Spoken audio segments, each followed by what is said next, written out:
Hi everyone, welcome back. Today I just pulled out this pattern, Simplicity 1539. I've had this for a long time. I think I am going to try View B, and look at it, it's not even focusing right.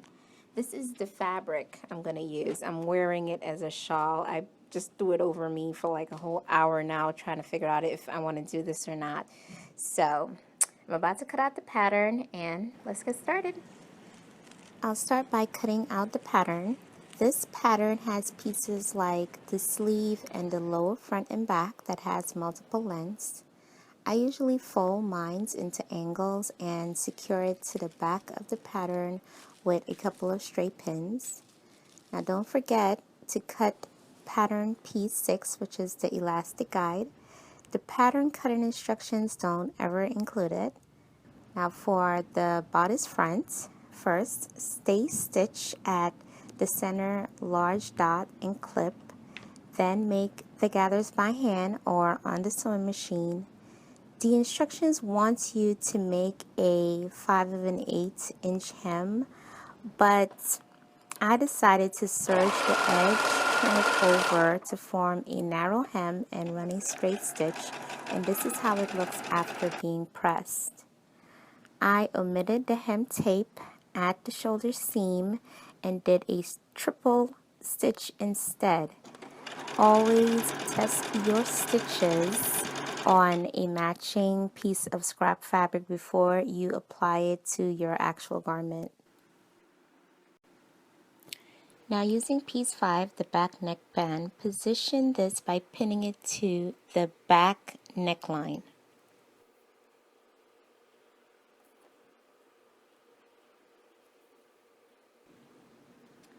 So right now you're looking at the shoulder seam and the neckline area. If you are a beginner, this is how I want you to finish this off. The pattern instructions is not going to tell you how to do it this way. So what you want to do, this is the neckband that you're seeing here. You want to attach that to the back neckline first. So you want to double this and then you want to make that seam. Then you want to come back and attach the front to the back, right sides facing each other. What this is going to do, this is going to secure the edge of the back neckline, this upper piece here, that's going to secure that into the seam. What I did is that I attached the back and front first, but then I had left out this edge because I know that this was supposed to come back and fit into it. But what I'm telling you is going to prevent all of that if you do it my way first. This is the finished back neckline with clipped seam allowance, understitched, and shoulder seam serged. Fold the gathered edge in half, distribute the gathers evenly, and pin. We are not going to stitch the gathered edge. Make the stitch, then turn to the right side just as seen here. Once you get to instructions 11, I don't want you to be confused. This is what I'm about to show you right now. They want you, after you turn out that sash, after you twist it, they want you to hand baste or machine stitch it down to the edge of the bodice. This edge is going to be connecting to the bottom or the skirt part of the bodice, okay?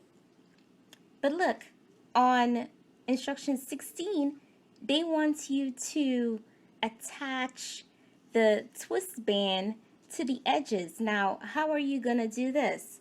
If you had already stitched it to the bottom and then you seamed up the skirt to the top, how is it that you're going to be able to do this part right here? That doesn't really make any sense. So what I'm going to do is that I am going to stitch the bottom to the top, and then I am going to take the free hanging twist and stitch it to the side. Start off by attaching the top bodice to the bottom, connecting the dots. This is why I like to mark mines with a colored thread so I can see it better. Make a stitch to the mark point. Now here comes the fun part. Twist the two bands over each other, just as the pattern illustrates, and secure to the side marks. Now from here, you can see if the bands were stitched down to the upper bodice, this would not work. At this point, we need to check the placement of the twist. You can put it on your dress form if you have one.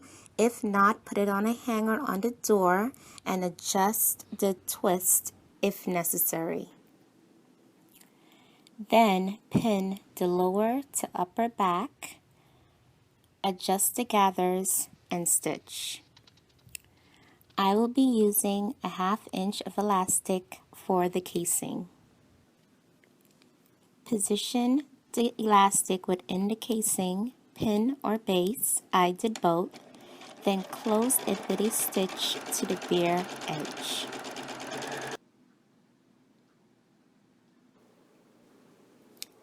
For the opening between the twists, I made a narrow hem to finish or neaten up the look of the fabric.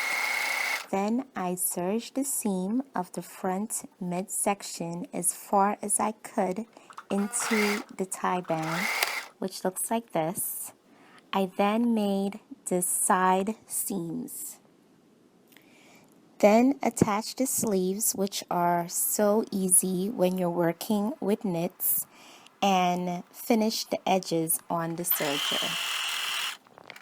Then to finish up, I hemmed the sleeves and the bottom of the top.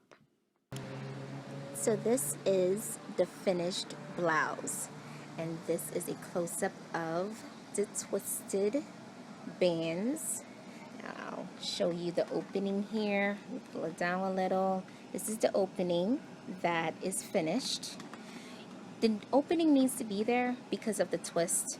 When it twists over, it needs that extra space so that it would lay right and be comfortable.